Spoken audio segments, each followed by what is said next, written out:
On February 4th, 2014, at approximately 1 a.m. time, stopped moving. I was looking at my grandmother and she was no longer moving. No air entering or exiting her lungs. I'm stunned, almost to the point of blacking out, and now doubt is beginning to take the place of any faith that I was brought up to believe in. In this hospital room, my mother and I stand hand in hand as we watch machines that have flatlined be unplugged. Our surroundings are cold and gray. A priest enters and begins to pray, but I can't understand anything that man is saying. At 1:01 a.m., life with Grandma starts to flash before my eyes.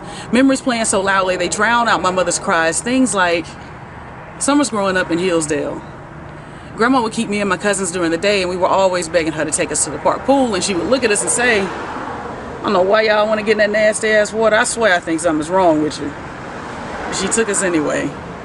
There were dollar nights at the skating rink. Grandma was always the one to chaperone, even though we swore up and down we were grown enough to go on our own. And there were family gatherings and holidays, cookouts with grills ablaze and games of spades. And in the middle of it all was Grandma, smiling and laughing and dancing, telling us that Michael's moonwalking was no different than camel walking in her other childhood dances. At 1:05 a.m., disbelief turned into anger. The nerve of this doctor telling me the woman who was my anchor is now gone. That shit was enough to make me snap.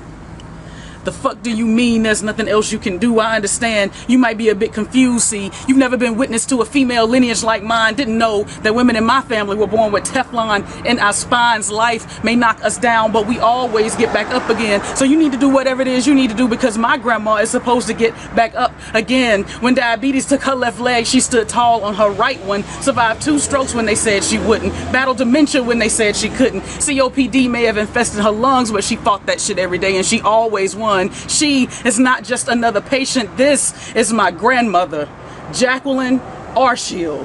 And the rules of ordinary don't apply to her. She is 4 foot 11 inches of absolute incredible. So no, it is not impossible for her heart to start pumping again. See, it has to. There were too many words left unsaid. Too many things that were unfinished. Too many images of myself that I fear became blemished. Too many days I have to make up for. Too many gifts I have left to give. A few more 100,000 I love yous. She simply had too much life left to live. At 1:15 a.m., heartbreak descended. The doctors told my mother and I that we needed to go home. Leave pieces of our shattered spirits on that hospital room floor. Return to a place my grandmother would dwell in no more. She's gone. And now this home feels empty.